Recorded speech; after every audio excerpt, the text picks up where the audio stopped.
নমস্কাৰ বন্ধুসকল, এবাকাছ লাৰ্ণিঙৰ আন এটা ভিডিঅ'লৈ আপোনালোকক স্বাগতম।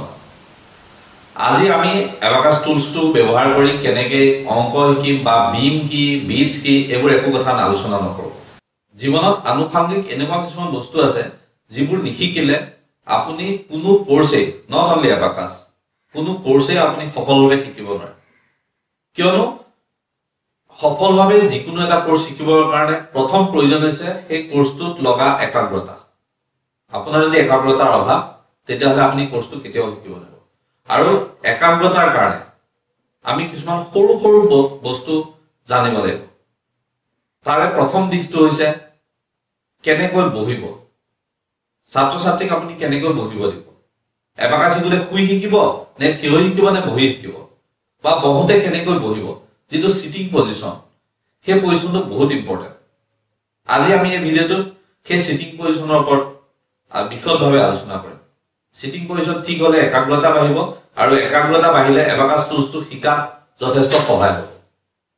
আহক আমি আজি ছাত্ৰ ছাত্ৰী কেনেকৈ বহিব সেইটো শিকিবৰ বাবে এই চিত্ৰটো লৈ যাওঁ। ওপৰত লিখা আছে ছাত্ৰ ছাত্ৰী কেনেকৈ বহিব বা ষ্টুডেণ্টছ সিটিং ষ্টাইল। এই ছবিখন দেখিলে আপুনি মন কৰিব পাৰিব, সদায় ছাত্ৰই বা ছাত্ৰীয়ে হওক যিডাল মেৰুদণ্ড বা ৰাজহাড় পোন কৰি বহিব লাগিব। মনত ৰাখিব, ৰাজহাড় পোন কৰি বহিলেহে মানুহৰ একাগ্ৰতা আহে। এতিয়া হাত দুখনলৈ চাওক, হাত দুখনৰ পজিশ্যন টেবুলত কেনেকৈ আছে। এখন টেবুল, ফ্ৰণ্টত হাত দুখন, তাত এবাকাছ টুলছটো। এতিয়া হাত দুখনলৈ চাওক, হাত দুখনৰ পজিশ্যনটো মন কৰক। হাত দুখন কেনেদৰে আছে, টেবুলৰ ওপৰত এনেদৰে আছে, হয়নে? এনেদৰে আছে, দেখিছেনে? টেবুলৰ ওপৰত এবাকাছ টুলছটো এনেদৰে থাকিব। কিন্তু এইখিনিতে এটা মন কৰিবলগীয়া, টেবুলত কেতিয়াও হাত দুখন লগাই নথব। হাত দুখন সদায় বতাহ বা এয়াৰত ৰাখিব আৰু আঙুলিৰে এবাকাছ টুলছটো চুই থাকিব। হাত দুখন যেতিয়া টেবুলৰ ওপৰত দি থাকিব তেতিয়া অলস বা এনে আহিব। 3 নম্বৰ আৰু ইম্পৰ্টেণ্ট, এবাকাছ টুলছটো শৰীৰৰ পৰা 8 পৰা 10 ইঞ্চি দূৰত থাকিব। এবাকাছ টুলছটো কেতিয়াও গাতে লগাই ল'বলৈ নিদিব বা বহুত দূৰতো ৰাখিবলৈ নিদিব। এটা নিৰ্দিষ্ট গেপ 8 পৰা 10 ইঞ্চি মেইনটেইন কৰিব। তাৰ ভিতৰত এবাকাছ টুলছটো ৰাখি টেবুলৰ ওপৰত এবাকাছ টুলছটো ফ্লেটকৈ থ'বলৈ দিব। আমি যদি এইখিনি পুনৰাবৃত্তি কৰিব বিচাৰোঁ তেতিয়াহ'লে মনত ৰাখিব, চকীত বহোঁতে ৰাজহাড় সদায় বা মেৰুদণ্ড পোন কৰি বহিব লাগিব, হাত দুখন এয়াৰত থাকিব লাগিব, এবাকাছ টুলছটো শৰীৰৰ পৰা 8 পৰা 10 ইঞ্চি। আমি যদি এই গোটেই কথাখিনি ৰিপিট কৰিব বিচাৰোঁ তেনেহ'লে প্ৰথম পইণ্টটো মনত ৰাখিব লাগিব যে ছাত্ৰ বা ছাত্ৰীয়ে হওক মেৰুদণ্ড বা ৰাজহাড়ডাল পোন কৰি বহিব লাগিব। 2 নম্বৰ পইণ্টটো হৈছে হাতৰ পজিশ্যনটো টেবুলৰ ওপৰত যাব লাগিব, কিন্তু টেবুলত লাগি থাকিব নালাগে, সদায় এয়াৰত থাকিব লাগে। এবাকাছ টুলছটো টেবুলৰ ওপৰত ফ্লেটকৈ থাকিব লাগে, আৰু এবাকাছ টুলছ আৰু শৰীৰৰ মাজৰ ডিষ্টেঞ্চটো 8 ইঞ্চি বা 10 ইঞ্চি হ'ব লাগে। তাতকৈ বেছি হ'ব নালাগে, তাতকৈ কমো হ'ব নালাগে। শৰীৰৰ ওচৰত এবাকাছ টুলছটো কেতিয়াও চপাই ল'ব নালাগে বা দূৰলৈও আঁতৰাই লৈ কৰিব নালাগে। মনত ৰাখিব, এই পজিশ্যনকেইটা আমি সদায় প্ৰত্যেকটো ষ্টুডেণ্টৰ লগত মনত ৰাখিব লাগিব বা সিহঁতক লক্ষ্য কৰিব লাগিব। এতিয়া আহোঁ আমি টেবুলখন বা বহা ছবিখনৰ কথালৈ। মনত ৰাখিব, চকী বা টেবুল দুইখনেই মজবুত হোৱা প্ৰয়োজন।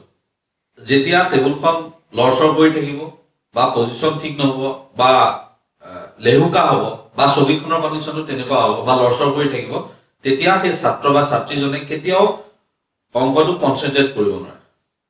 তাৰ কনচেনট্ৰেশ্যন সদায় ব্ৰেক হ'ব, আৰু যিমানেই কনচেনট্ৰেশ্যন ব্ৰেক হ'ব সিমানেই তাৰ কোৰ্ছটোৰ প্ৰতি শিকাৰ যিটো স্পীড, সেই স্পীডটো কমি আহিব। যিটো ৰিজাল্ট আপুনি সেই ছাত্ৰ বা ছাত্ৰীজনৰ পৰা আশা কৰি আছে সেই ৰিজাল্টটো কেতিয়াও নাপাব। গতিকে আপোনালোকক বিশেষভাৱে অনুৰোধ, চকী বা টেবুলখন সদায় মজবুতকৈ ৰাখিব, যাতে তাৰ কাৰণে সেই ছাত্ৰ বা ছাত্ৰীগৰাকীৰ কনচেনট্ৰেশ্যনটো ব্ৰেক নহয়। ইয়াৰ লগে লগে আৰু কিছুমান সৰু সৰু কথা আপোনালোকে নিজেও মন কৰিব। ধৰক আপোনালোকেতো বহুত ডাঙৰ টেবুল এখন ছাত্ৰ বা ছাত্ৰীগৰাকীক নিদিয়ে, এখন সৰু টেবুল দিব। তাত যদি কিতাপৰ বেগটোও থয়, পানীৰ বটলটোও থয়, তাৰপিছত এবাকাছ ডিভাইচটোও থয়, টুলছটোও থয়, এবাকাছৰ কিতাপখিনিও উলিয়াই থয়, তেতিয়াহ'লে টেবুলখন সেই আটাইকেইটা বস্তুৰে ভৰ্তি হৈ পৰিব। ছাত্ৰজনে যেতিয়া এবাকাছ টুলছটো ব্যৱহাৰ কৰি অংক কৰিবলৈ ল'ব তেতিয়া তাৰ কনচেনট্ৰেশ্যন বাকীকেইটা বস্তুটো পৰিব। গতিকে আপোনালোকক বিশেষভাৱে অনুৰোধ টেবুলখন যাতে পৰিষ্কাৰ কৰি কেৱল এবাকাছ টুলছ আৰু কিতাপখন ৰাখে তাৰ বাদে যাতে বেলেগ বস্তু টেবুলৰ ওপৰত নাৰাখে মুঠৰ ওপৰত যদি আপোনাক সহজভাৱে বুজাব বিচাৰো আপুনি টেবুল চকীযোৰ মজবুত কৰি বহালে ছাত্ৰ ছাত্ৰীজন যেতিয়া পোন হৈ মেৰুদণ্ড পোন কৰি যাতে বহে সেইটো ৰাখিলে এবাকাছ টুলছটো শৰীৰৰ পৰা 8 ইঞ্চি বা 10 ইঞ্চি দূৰত ৰাখিলে আৰু হাতখন যাতে টেবুলৰ ওপৰত ভেজা দি নাৰাখে এই সৰু সৰু কথাকেইটা যদি আপুনি মনত ৰাখে তেতিয়াহ'লে এবাকাছ শিকাৰ যিটো কনচেন্ট্ৰেচন সেই কনচেন্ট্ৰেচনটো এৰাউণ্ড 50% ছাত্ৰ বা ছাত্ৰীগৰাকীৰ বাঢ়ি যাব আপোনাৰ কষ্ট কম হ'ব ছাত্ৰ বা ছাত্ৰীগৰাকীৰ কষ্ট কম হ'ব ইয়াৰ লগে লগে আমি মনত ৰাখিব লাগিব ইয়াৰ দ্বিতীয় ভিডিঅ'টোত আমি বুজাই আছো কেনেদৰে পেন বা পেন্সিল ধৰিব লাগে বলক আমি ইয়াৰ পিছৰ ভিডিঅ'টোলৈ আগবাঢ়ো আজিলৈ আহোঁ ধন্যবাদ